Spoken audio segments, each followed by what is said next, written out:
What's going on, YouTube? It's your boy, ThatGuyNamedJay, checking in, man. I'm sitting at the crib right now, getting ready to head over to the church. My wife has an event that she's overseeing.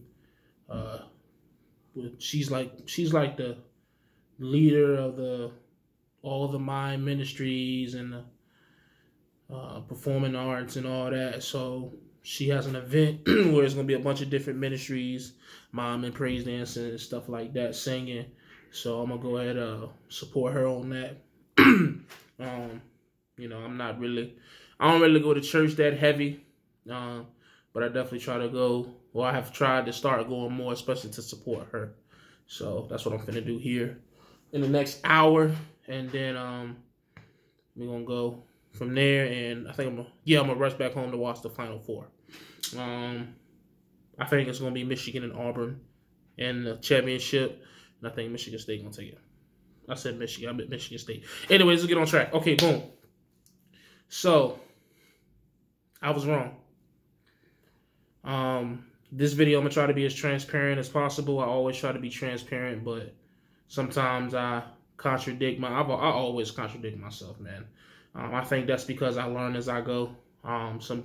It's a lot of things that I believe that I have been right on, that I end up being wrong on. There's some things that I've kind of always known, but I've been stubborn with, and you know, me and my wife, you know, and that is what has led us to some of the decisions that we have made more recently.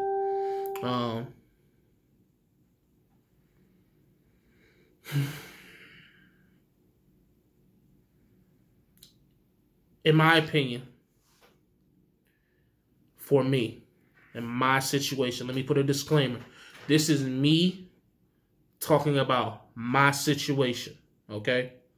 For what I want to do, okay? So I think the mistake that I have made in the past is I've tried to generalize my feelings and my opinions to try to get other people to relate to me, when in reality, not everybody's going to agree with you. I've always had this thing where I really wanted people to agree with me. You know what I'm saying? So I try to say some general stuff and wing it and try to get people to agree with me, and then get upset when they don't agree with me. Then I call them haters, when I had to learn that everybody who disagree with you ain't a hater. You know what I'm saying? I've learned that. So let me be specific and very clear in what I'm saying, that the thoughts and opinions that I'm about to give to you on this video are mine and mine alone. Or mine, me and my wife's. What we have learned. And I know some of y'all gonna say, oh, it's corny. He's saying him and his wife now. He trying to put it on his wife for the decisions that he's about to make. Nah, what I had to learn was that if we gonna do this marriage right, that we have to move as one. You know, whereas before in the past, a lot of the moves that I made without her, her input, without her, not so much approval, but just her confirmation. And that led to a lot of confrontation in our marriage. You know what I'm saying? As we talked about on previous videos, and we talk about it on Holland Vibes. You should go check out that channel, man. We got a lot of good content over there, I like to think. Link is going to be in the description. I've even seen people who normally leave negative or hateful comments on this channel have gone over there and enjoyed that content more. So appreciate you for you guys that go over there and aren't hateful and actually like that content. So shout out to y'all. But anyways, getting back on point, what we have realized is that the lifestyle that we want to live, I'm not going to say it's not possible, but it's just a lot harder to try to do it from a local position. You know what I'm saying? It's not impossible. Bear with me 1 minute. All right, I'm back. That was actually the wife that just pulled up. She in here. Say hey. Hey. But back on point.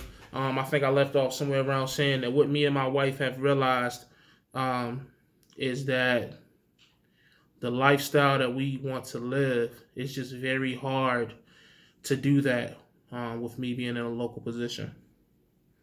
And let me explain why. because I know immediately what people are going to say is that, oh, there's plenty of money to be made locally. I'm not saying that. I'm not saying that there isn't. What I'm saying is that you can make money locally. You can. But the money that you want to make locally, in order to make that money, the amount of hours that you have to put in, you're still going to lose the same amount of quote-unquote quality time that I feel you would lose as an over-the-road driver on a day-to-day basis. Okay, this is something that I've always kind of known, but I was so stubborn and determined to find a situation where I could find that balance. And it's just, in my opinion, I haven't found anything that provides that balance of the type of money. And it may not exist, you know. Maybe it was me trying to have my cake and eat it too, you know, trying to get to the end without putting in the work, you know. When I was leasing at Swift, I got accustomed to making that $2,000 a week. That was pretty much the average. I didn't make $2,000 every week, but if you average out from the time I started leasing at the beginning of the year, I think it was like February, March, until the time I left, which really won't number like fucking 4 or 5 months, I would say my average was about $2,000 a week. You know what I'm saying? And the things that I was able to do with that, you know, the Myrtle Beach trip, just the money I was able to send home and still have, to just be able to come home and do whatever I wanted. I feel like I have been searching for that locally ever since I left Swift.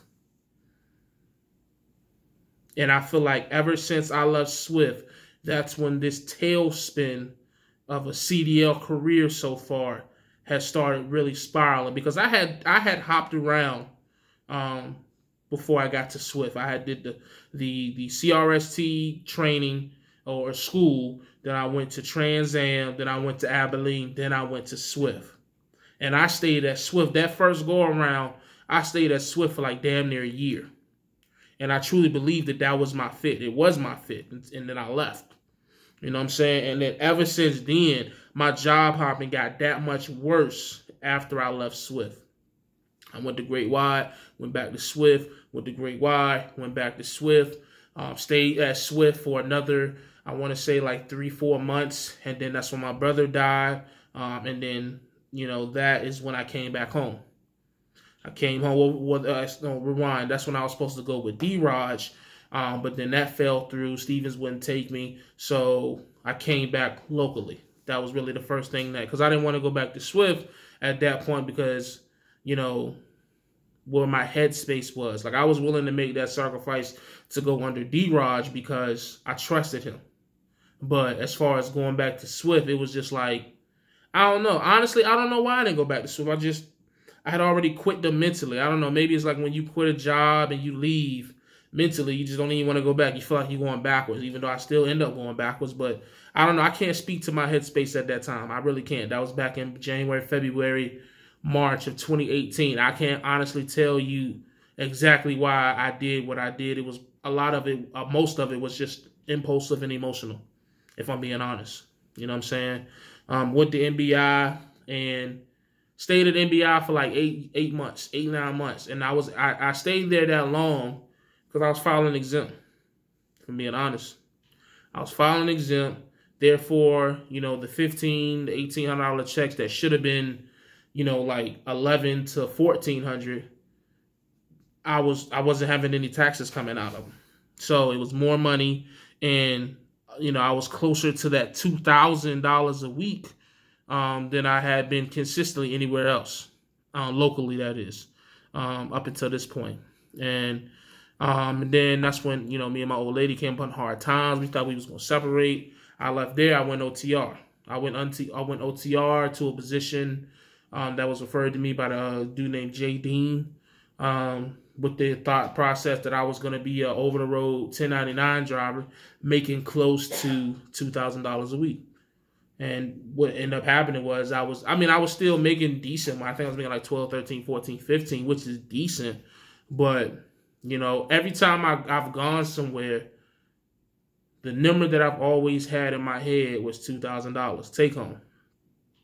And I feel like I've been out here searching for that. That's why I said even when I came back to the port from Great Wide, that 15, 16, I sufficed with that because it was consistent. Like, okay, I can deal with this. At that point, the amount of money my wife was making had went up. So it's like, okay, it's a good balance. You know, she's making more. I'm making this. We can make that work, you know, versus me trying to find that 2,000. Hers went up, so it kind of made mine go down. Even though, you know, you never really want to look at it like that because then that's an easy way to get complacent. But it still worked out. But then I got fired from Great Wide, and now I'm here at HUD. And it's like the money I'm making at HUD, man, it's just not good.